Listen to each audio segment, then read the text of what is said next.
Tá? Bom, sazonalidade, eu falei muito na questão de sazonalidade. Acontece muito mais, tem interrupções temporárias de energia, quando a gente tem chuva, quando a gente tem ventos, quando tem descargas atmosféricas, que é uma coisa que a gente passou a ter na região metropolitana de 2 anos para cá. A gente não tem histórico de ocorrências, por exemplo, de queimas de transformador em determinadas quantidades, em determinadas épocas do ano, na região metropolitana, como teve recentemente agora no ano de 2010, por descargas atmosféricas.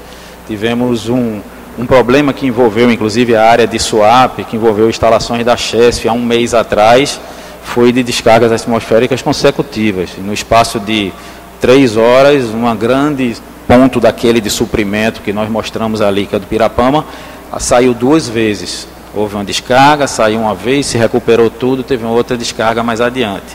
Isso tem surgido com uma intensidade diferente.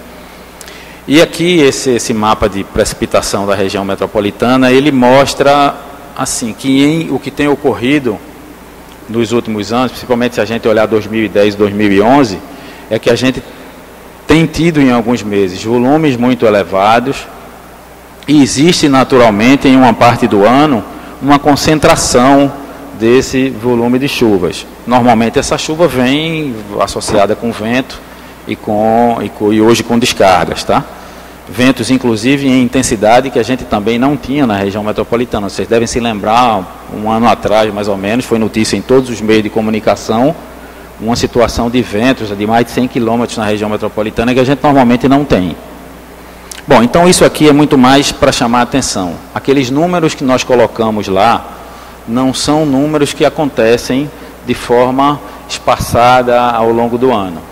Eles normalmente se concentram nesses períodos em que a gente vê as barras maiores, que no caso da região metropolitana é esse período aqui, que envolve esses meses que nós estamos enfrentando agora, nesse momento. Tá? Bom, aí eu trouxe informações dessa parte de enchentes muito mais para poder chamar a atenção da questão da nossa capacidade de mobilização. Vocês devem lembrar que quando eu mostrei lá atrás a quantidade de equipes que a gente tem atendendo a região metropolitana, aquilo é numa condição normal.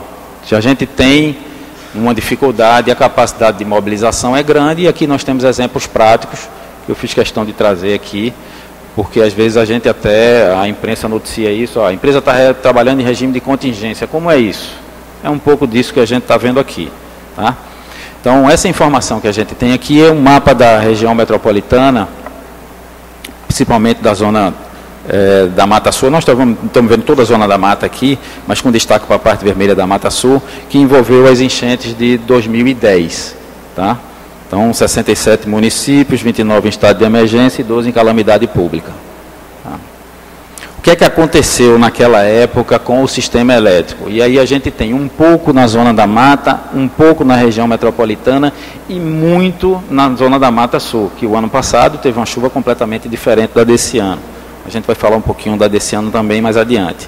Mas no dia 18, quando a gente teve o problema mais grave, nós tivemos interrupção em 390 mil unidades consumidoras. Tá? Em até 10 horas, nós conseguimos recuperar 263 mil unidades. Houveram unidades que chegaram a passar 15 dias que a gente não tinha acesso, a gente tinha dificuldade. Vocês vão ver aí como a gente mobilizou para tentar chegar nessas regiões que a gente teve dificuldade naquela época, especialmente na Mata Sul. O conjunto de pessoas que trabalhava naquela época, no dia do evento, nós tínhamos disponíveis lá em torno de 60 pessoas, que é a condição normal de trabalho da região da Mata Sul. Esse contingente ele foi crescendo ao longo da clareza da necessidade que a gente tinha lá, e 8 dias depois a gente tinha 570 pessoas trabalhando lá. Isso é um número muito grande. Mas em 8 dias foram mobilizadas pessoas de outras regiões do estado e inclusive também de outras empresas do grupo. Tá? Tivemos que fazer inspeções aéreas, não é uma coisa comum, mas a gente não tinha acesso. Fizemos inspeções aéreas, trouxemos pessoas do grupo de outros estados, vieram 70 pessoas, 70 especialistas que trabalhavam em recuperação de rede, que vieram de outros estados para se juntar às nossas equipes aqui, porque, como eu falei antes,